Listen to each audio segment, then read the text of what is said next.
guys, got my Stag Arms Model 3 AR-15 here. This has been a project gun for probably going on a year and a half now, just, changing it from what it looked like when I bought it stock and switching out a bunch of different types of furniture and everything, and this is where I'm at with it now. I have done a previous video on some of the upgrades I've done, but I have since added a couple other things, so I would kind of thought I'd do it a little more updated video since it's been about a year that I've done that one, and I've been able to test out some of this stuff a little bit more and shot some more rounds through it and played with a few things. So figured I would just do an update of basically where I'm at now. So I do have separate videos of most of these parts, kind of further detail and how to install each one. You can just check out my channel for any of those if you're interested. So I'll just go ahead and just kind of go over, kind of start from the back of the gun, go forward, and just kind of go over what I've done and kind of what everything is here. So, alright, so starting in the back here, you'll see I have the Magpul Crt, or Compact Type Restricted Stock. This one, it has over the regular MOE stock. This one actually has this right here, the friction locking mechanism, just to kind of help reduce the kind of movement in there, helps it lock it down better. So if you just want to adjust it, you'll see when you push this down, that locking movement comes undone, and you just adjust it to whatever length you want. When you get it there, you just lock that back into place, and there's really no movement at all. Pretty tight fit on there. It originally came with this butt pad, pretty thin. I believe this is like 0.30 of an inch, so pretty thin. So I went ahead and I upgraded to their the enhanced rubber butt pad. I believe it's like 0.70 of an inch, so a little bit thicker. Just feels a little bit better than the standard one. So pretty simple upgrade and everything. So another thing I like about this stock is it does have the Ambidextrous quick detach mount for their Magpul quick detach sling that I have as well. So you'll see right now it's set up in a single stage, and you just go ahead and push it on in there and it's locked on. So kind of neat feature there. Alright, so then if I wanted to take this set up as a single point sling and make it a 2-point sling, I just undo this right here and come up here. I do have the Magpul QD rail mount. Just plop that right in there, and then you have a 2-point sling. Alright, moving on up to the grip. I replaced that standard grip with the Magpul MAG grip. This is the Gen 1.1. It's the mission adaptable is what they call it, but it's pretty neat. It comes with several different back straps here that if you don't like it coming all the way up here like that, you can change it out, or there's a couple other different sizes. And then down here at the bottom, it has a little storage compartment. It comes with a lubrication bottle. There's other attachments that you can get for like the firing pin and stuff like that, but I just kind of kept that in there. I don't really use it, but still pretty neat to have. So very comfortable grip. I like it way better over the standard one, so definitely a good upgrade. Alright, so next thing I added up here is the Magpul Bad Lever, which is their battery assisted device. Basically, it allows you to access the bolt release with just your trigger finger. So basically, right now I have it locked, so if I wanted to engage the bolt, I just hit it in over, and there you go. And then also, if you want to hold it back, just pull the bolt back and then push it in, there you go.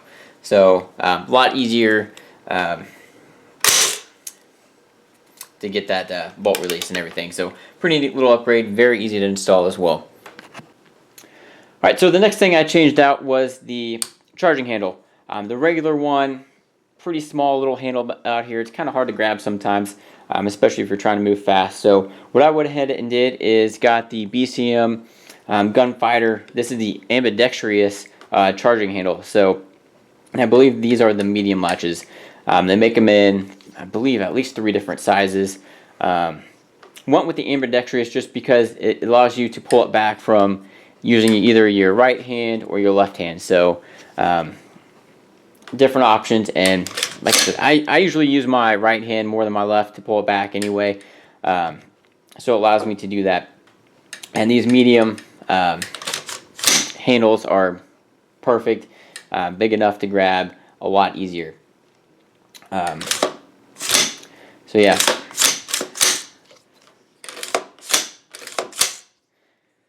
So definitely, if you're going to upgrade anything, I definitely would recommend that over the standard charging handle.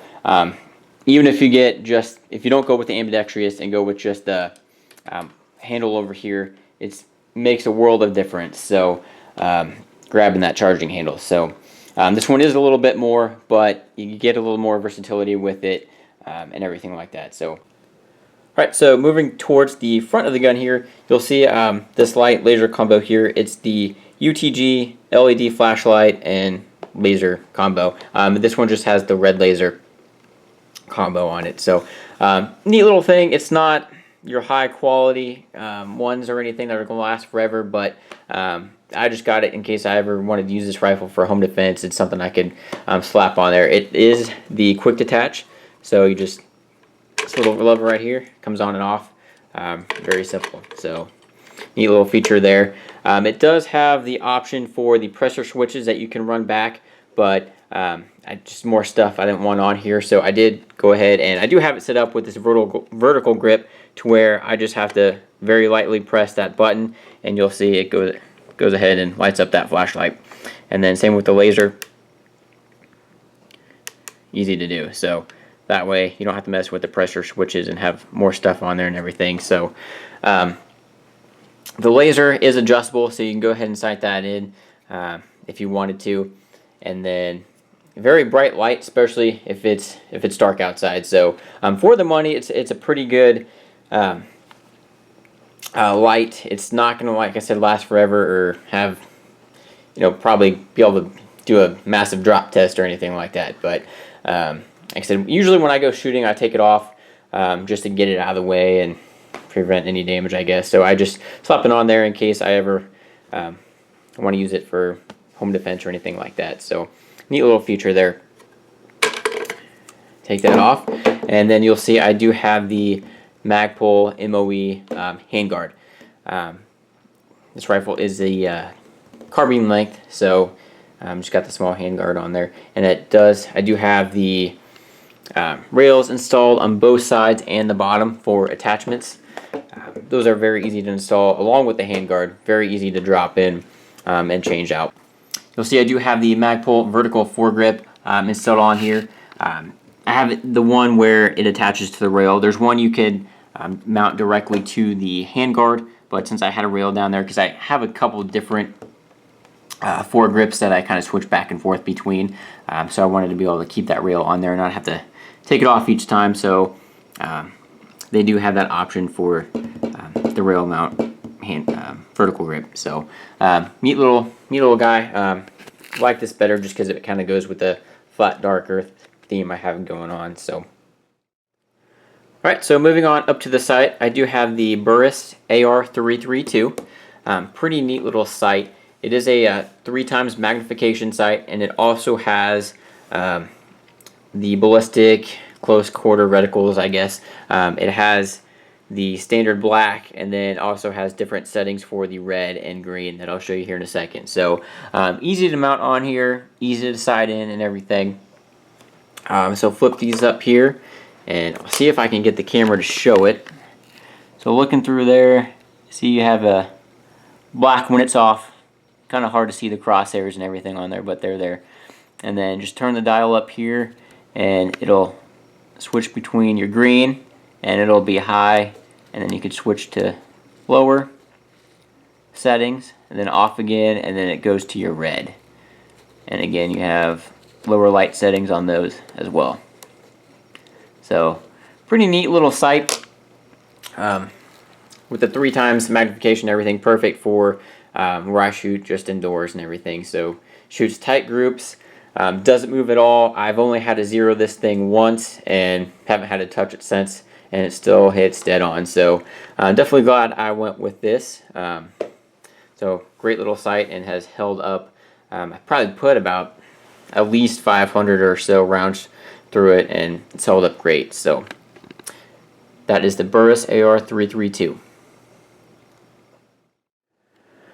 Alright, so that was just kind of a quick look at some of the upgrades I've gone through on this thing. I've gone through some other miscellaneous parts and stuff, but this is what I've ended up with so far, and probably going to stay with for a little while now. And I'm going to start building another one and probably add videos on that one as well. So, like I said, if you check out my channel, there's separate videos with each little add-on here and kind of a how to install it. Should be for most of them. So, but if you guys have any questions or anything, just let me know down in the comments.